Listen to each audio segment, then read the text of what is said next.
ආයුබෝවන් මම දුලන් සේනාධීර සිවිල් සමාජ ක්‍රියාකාරිකයෙක් සහ මාධ්‍යවේදියෙක්. ගොඩක් අය දන්නවා මේ අවුරුද්දේ 2025 පෙබරවාරි මාසයේ 13 මට යම්කිසි සිද්ධියක් වෙනවා. ඒක සියලු ලංකාවේ ගොඩක් මාධ්‍යවල මේක විකාශය වෙනවා. මේකට පාදක වෙන්නේ 2025 පෙබරවාරි මාසයේ 8 වෙනිදා යම්කිසි පුද්ගලයෙක් මාව ෆලෝ කරනවා. මගේ ගෙදරදී අනුරාධපුරයේ මගේ ගෙදරදී මාව ෆලෝ කරනවා. මේ ෆලෝ කරන පුද්ගලයා ලංකාවේ ප්‍රබල සිදුවෙච්ච ඝාතනයක් වෙච්ච SF ලොක්කා ඝාතනයට සම්බන්ධ ප්‍රධාන සැකකරුවෙක්. ඉතින් මම ඒ වෙලාවේදී මගේ ආරක්ෂා සම්බන්ධයෙන් අදාළ ඉහළ පොලිස් නිලධාරීන් දැනුවත් කරලා මම ගෙදරට ගිහිල්ලා ඉන්න වෙලාවක මෙන්න මේ ඡායාරූපේ තියෙන අනුරාධපුරේ පරිගණක අපරාධ විමර්ශන ඒකකයේ නිලධාරීන් දෙන්නෙක් වෙච්ච සුබසිංහ කියන නිලධාරියා සහ අධිකාරී කියන නිලධාරියා ගෙදරට ඇවිල්ලා මට කියනවා ඔයාව ගන්න ටීම් එකක් එනවා කොළඹි.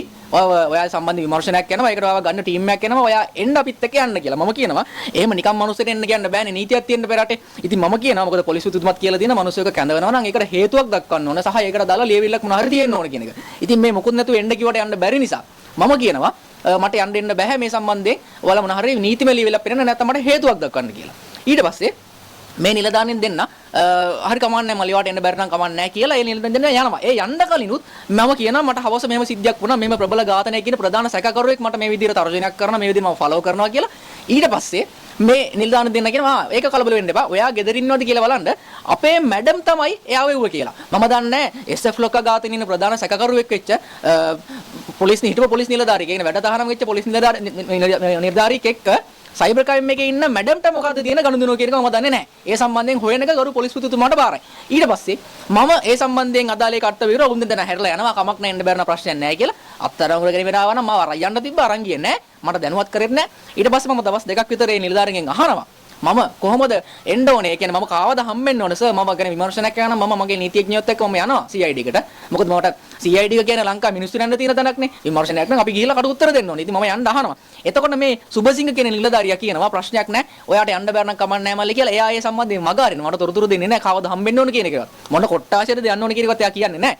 ඊට පස්සේ මගේ ගෙදර ඉඳලා මම මගේ පුදුලික කඩේට කරලා මගේ මස්සිනා ඒ කියන්නේ මගේ බිරිඳගේ සහෝදරයාගේ ගෙදර යනවා. ඒක තියෙන කල්පිටියේ.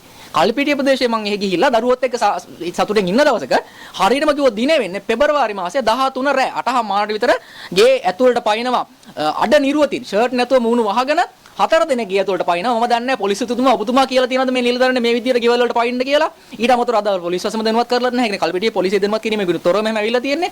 ෂර්ට් නැතුව මූණු වහගෙන ගෙදරට පයින්නවා. ගෙදර සියලු දෙනා. ඒ කියන්නේ ගෙදර ඉන්න සියලු දෙනා චූටි දරුවෝ පවා සියලු දෙනා හිතන්නේ මාව ඝාතනය කරන්න එනවා කියලා. මොකද මීට කලින් තර්ජනේ තිබ්බ පුද්ගලයෙක්නේ. මං සම්බන්ධයෙන් මරණ දඬුවම් සම්බන්ධයෙන් පැමිණිලි කරලා තියෙනවා. ඔය හැම තැනටම පැමිණිලි කරලා තියෙනවා. අනන්තවත් පැමිණිලි අපි ගාව තියෙනවා කරපුවා. විමර්ශනයක් නැහැ, සාධාරණයක් නැහැ. ඉතින් ඒ තත්වයක රෑ ගෙදරට පයින්න මේ 4 දෙනා අඩ නිරුවතින් ෂර්ට් නැතුව කළු පාට ස්කාර්ෆ් වලින් මූණ වහගෙන මට ගහනවා. තුන් දෙනෙක් ඇවිල්ලා මගේ බෙල්ල තද කරන් ඉන්නවා. එක්කෙනෙක් මගේ ඔලුවට ගහනවා. මේ සියල්ල බුළු ගෙදරින් ඉන්න චූටි දරුවෝ පවා සියලු දෙනා බලාගෙන මාව ඝාතනය කරන්න එනවා කියලා හිතුණු මගේ වයිෆ් මේක මැදට පැනලා මාව බේරගන්න යනවා. මගේ බිරිඳ මාව බේරගන්න යද්දි මගේ බිරිඳගේ බඩට සහ කකුලට පහරක් එල්ල කරලා මගේ බිරිඳව බිත්තියට තල්ලු කරලා දානවා. මේකෙන් පස්සේ මගේ බිරිඳ ගොඩක් අසනීපෙන් මේ විදිහ ඉන්නේ. ඊට පස්සේ මාව එදාරෑ මේ පහර දෙවෙන් පස්සේ ඒ වේදකන උන් කියන්නේ කවුද උන් කියලා මගේ මස්සිනා ඇවිල්ලා අහනවා ඔයාලා කවුද කියලා. බලලා කවුද කියලා ඇහුවට පස්සේ තමයි කියන්නේ අපි CID කියලා. හැබැයි හරියට ID කාඩ් එකක්වත් පෙන්වන්නේ නැහැ. කිසිම ඩියුටි ඇඳුමකින් කියන්නේ නිල ඇඳුමකින් කිසිම නිල පොලිදාරියෙක් එතන නැහැ. ඊට පස්සේ ඒ වෙලාවෙ එතන එනවා තා පුද්ගලයෙක් තව නිලධාරියෙක් ඇවිල්ලා කියනවා හරි සර් රවුලක් නැහැ වැඩ එන්න කියලා තව එළියෙන් කෙනෙක්ට කෝල් කරලා කියනවා. ඊට පස්සේ 6 වෙනියත් එනවා ගේ ඇතුළට. ඒ එන පුද්ගලයාව ඔහු හඳුන්වා දෙනවා. ඔහු පරිගණක අපරාධ විමර්ශන කොට්ටාශයේ IP ගයාශ්‍රී නමයි. එතකොට ඔහු ඇවිල්ලා කියනවා හරි ගැහුවා දැන් කරන්න දෙයක් නැහැ මට මෙතනින් මෙහාට කරන්න දෙයක් නැහැ ප්‍රශ්නයක් නැහැ කියලා. හැබැයි ඔහු ඒ කියන කතාවෙන්ම අපිට තේරුණා මෙතන සැලස්මක් තිබ්බා කියන එක. ඊට හේතුව මගේ බිරිඳ කිව්වා ඒ වෙලාවේ සල්ලි වලට ගොඩක් දේවල් කරන්න පුළුවන් ඇයි සර් මැසේජ් එකක් ගහන්නේ නැත්නම් මම ගේලවලට බලලා මිනිස්සුන්ව ගහන්න කියලා. ඒ අවස්ථාවේදීත් ඔහු කියන්නේ කමන්න නැද වෙච්ච දේ වෙලා ඉවරයිනේ කියලා මාව අත්තන උරගන්න අවශ්‍යයි කියලා කියනවා. ඒ වෙනකොට මගේ YouTube නාලිකාවේ අදාළ කැමරා ලයිට් සියලු උපකරණ මොවුන් විනාශ කරා ඒ වෙලාවේ ගිය අතරේදී. ඊට අමතරව ගෙදර තිබ්බ තව පුටු සියලු දේට ඔවුන් අලාබානි කරා. මොකද ඒ වෙලාවේ අපිට කරන්න දෙයක්වත් නැහැ වගකීමක් තියෙනවා. ඔවුන් සමහර වෙලාවට අපේ ආත්ම ආරක්ෂාවෙන් අපි යම්කිසි අපිව තිබ්බ පිහියකින් පොරවකින් අපි වෙලාව කෙටුවා නම් ඒ ජීවිතය හානිය සම්බන්ධව වගේ කියන්නේ අපිට. මොකද පොලිස් උතුමා කියලා නෑනේ මෙහෙම දෙයක් මේ විදිහට ගෙවල් වලට පයින්න කියලා. ග්‍රීසියක් වගේ. ඊට පස්සේ මගේ බිරිඳගෙන් ප්‍රකාශයක් ගන්න අවස්ථාවේදී අය ගොඩාක් අසනීපෙන් ඉන්නේ. මොකද ඒ විදිහට ඇයිගෙන් බ්ලීඩ් වෙනවා. ඇයිගෙන් බ්ලීඩ් වෙනවා. ඇයිගෙන් ගර්භාෂයෙන් බ්ලීඩ් වෙනවා. ඊට පස්සේ ඇයිගෙන් ප්‍රකාශ ගන්න වෙලාවෙත් ඇයි කියනවා මේ ගහපු එක ගැන අපිට මට කියන්න ඕන කියලා. ඒ වෙලාවෙත් උන් කියන්නේ එහෙනම් ඔයා ගහපු එක ගැන කියනවා නම් සඳුදා අපි බලාගෙන මම ඔයාගෙන බලා ගන්නම් කියලා බිරිඳට ඒ වෙලාවට තර්ජන කරනවා. මේ ගෙදරින් චූටි දරුවව සාක්ෂි දෙනවා මේකට. ඒ වෙද්දි මුස්ලිම් ගම්මාන හිටපු මිනිස්සු කල්පිටියේ මුස්ලිම් ගම්මාන ඉන්න අපේ මිනිස්සු ගේ වට කරලා බලන් ඉන්න මොකද්ද මේ සිද්ධිය කියලා. මේ පහර දීම් සියල්ල උන් දැක්කා. ඊට පස්සේ මාව අත්අඩංගුවට කරගෙන රැ එනවා. හැබැයි අත්අඩංගුවට කරගෙන එද්දිත් ඔවුන් ලොකු නීතිමය ලොකු අසාධාරණ දේවල් කරනවා. හේතුව මාව අරන් එන ගමන් මට අරක්කු බෝතල් දෙකක් පෙන්නන බමුද කියලා මගදී. ඊට පස්සේ තවත් දුර එනවා. ඒ එද්දි මාව අත්අඩංගුවට අරන් මේ කිලෝමීටර් 10ක්වත් එන්න කලින් මට විරුද්ධ පාර්ශවය. ඒ කියන්නේ මම ජාවාරම් හෙලි කරපු ඒ ජාවාරම් වලට සම්බන්ධ විරුද්ධ පාර්ශවය Facebook වල දානවා මාව අත්අඩංගුවට ගත්තා කියලා. කවුද උන්නේ මේ තොරතුරු දෙන්නේ? එතකොට කාගේ උමනාවටද මෙයාලා මේ රැය ආවේ? කොළඹ ඉඳලා අනුරාධපුර කොළඹ ඉඳලා කල්පිටියට ආවේ මොන හුමනාවකටද මේ? මාව ගෙන්නන්න මැසේජ් එකක් ගහන්න නැතුව එහෙම මිනිස්සෙක්ගේ ගෙදරට පයින්න මම මිනිමරුවෙක්ද? ඊට පස්සේ මාව කොළඹට අරන් යනවා. ඒ අරන් යන අතරතුර මගේ බිරිඳට ඒ වෙලාවේ සැකයි මේ මාව ඝාතනය කරන්න දරන්නේ කියලා. ඒ තරම් අසික්කිත විදිහට හැසිරුනේ. ඊට පස්සේ මගේ බිරිඳ ඒ වෙද්දිත් 119 එකට කතා කරලා කියනවා. ඊට පස්සේ 119 එකේ මේ සම්බන්ධයෙන් හොයලා බලනවා. මගේ බිරිඳ සහ මස්සිනා ඇතුළු පවුලේ කට්ටිය මහා රෑම ගිහිල්ලා ඒ ගම්මානේ ඉන්න මුදලප්පාලිය ගම්මානේ ග්‍රාම සේවකව හම්බෙලා මේක ගැන දැනුවත් කරලා ග්‍රාම සේවක සාතික අරගෙන ඕනුත් රෑ පිටත් වෙනවා අලුත් කඩේ අධිකරණ භූමියට. මොකද මට පහුවෙන දැප ගන්න.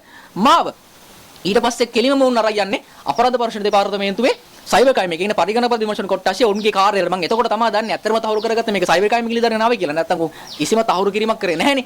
ඊට පස්සේ මාව රාත්‍රියේ එළි වෙනකන් තියාගෙන ඉන්නවා කිසිම උත්තරයක් ප්‍රකාශයක් ගන්න නැහැ. උදේ එකපාරම එනවා මල්ලකට නිලධාරියෙක්. මේ ඉන්නේ නිලධාරියා. මේ නිලධාරියා නිශාන්ත නම. මේ නිලධාරියා ඇවිල්ලා මගේ සහ මගේ බිරිඳගේ දුරකථන දෙකම ඔවුන්ගේ බාරයට ගන්නවා. ඔහුගේ බාරයට අරගෙන මට මම ලව්වා. ඒකේ ලොක්ස්, ඒ කියන්නේ පාස්වර්ඩ්, පින් කෝඩ් ඔක්කොම අහගෙන මොහු මගේ ෆෝන් පරිශීලනය කරනවා. මගේ ෆෝන් භාවිතා කරනවා. මගේ බිරිඳගේ ෆෝන් එක පාවිච්චි කරනවා. මගේ ෆෝන් එකේ ඒ වෙද්දි තිබ්බ ජනාධිපතිතුමාට මම මේ කතාව කියන්නේ.